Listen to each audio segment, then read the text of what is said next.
पनीर या चीज एनालॉग। चीज को पनीर समझ के खाने से हो सकता है स्वास्थ्य को खतरा।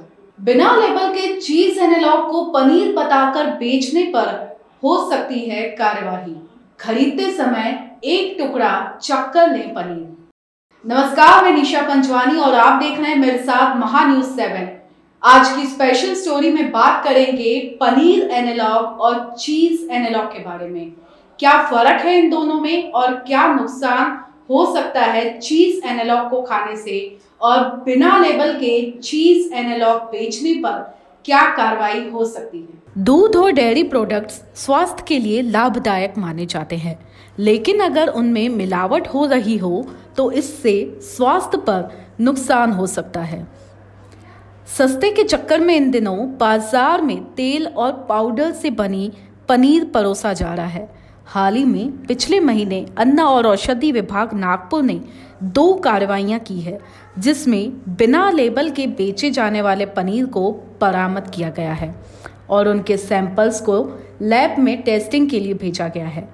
दरअसल चीज एनालॉग, जिसे तेल और पाउडर की सहायता से बनाया जाता है, वो दिखने और स्वाद में पनीर जैसा ही प्रतीत होता है, लेकिन उसे लेबल लगाकर ही बेचना अनिवार्य है, जिससे ग्राहक खरीदते समय अवगत रहें कि ये दूध से बना उत्पाद नहीं है। सस्ते के चक्कर में इन दिनों बाजार में पनीर बताकर चीज एनालॉग बेचा जा रहा है, जिसे ग्राहक पनीर समझकर खरीद भी रहे हैं।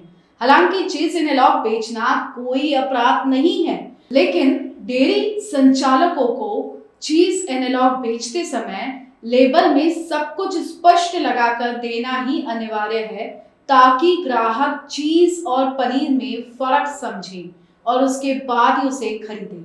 हाल ही में एफडीए ने नागपुर में 2 कार्रवाइयां की, जिसमें बड़े पैमाने पर पनीर बरामद किया गया, जिस पर लेबल नहीं लगा हुआ था, और बिना लेबल के पनीर बताकर बेचना अपराध है। आइए जानते हैं क्या परिणाम हो सकते हैं इसे खाने के, और बिना लेबल बेचने पर क्या कार्रवाई हो सकती है।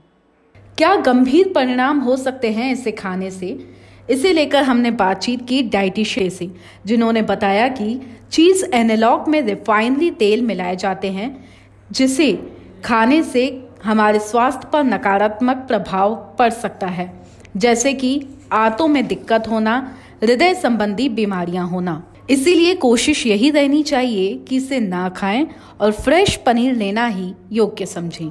क्या कार्रवाई हो सकती है चीज एनालॉग बेचने पर बिना लेबल के, इस बारे में हमने बातचीत की अन्न और औषधि विभाग नागपुर के फूड सेफ्टी ऑफिसर रविराज ढाबरडे से, जिन्होंने बताया कि चीज एनालॉग को बेचना गलत नहीं है, लेकिन ग्राहकों को ये पता रहना आवश्यक है कि जो उत्पाद वे खरीद रहे हैं उसमें packaging, batch number, expiry date, सामग्री और उनके मूल्यों की जानकारी होना चाहिए।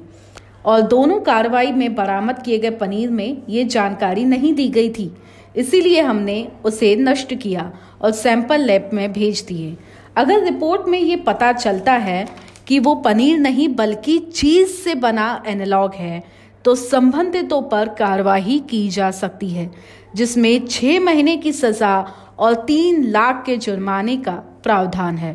अब आपके जहन में एक सवाल जरूर आता होगा कि जब चीज एनालॉग और पनीर दोनों ही एक समान दिखते हैं, तो आखिर कैसे पता करें कि कौन सा असली और कौन सा नकली। ये बड़ा ही आसान है। जब भी आप डेयरी दुकान पे जाएं तो पनीर का एक टुकड़ा चख कर देखें। बड़ा आसान है, चीज अलग ही खाने में पता चल जाएगा आपको। तो इससे आप समझदार रहेंगे और सतर्क रहेंगे कि आपके स्वास्थ्य के लिए क्या सही है और क्या गलत है। इसी के साथ अपना बहुत बहुत ध्यान रखें और देखते रहें महान्यूज 7। नमस्कार।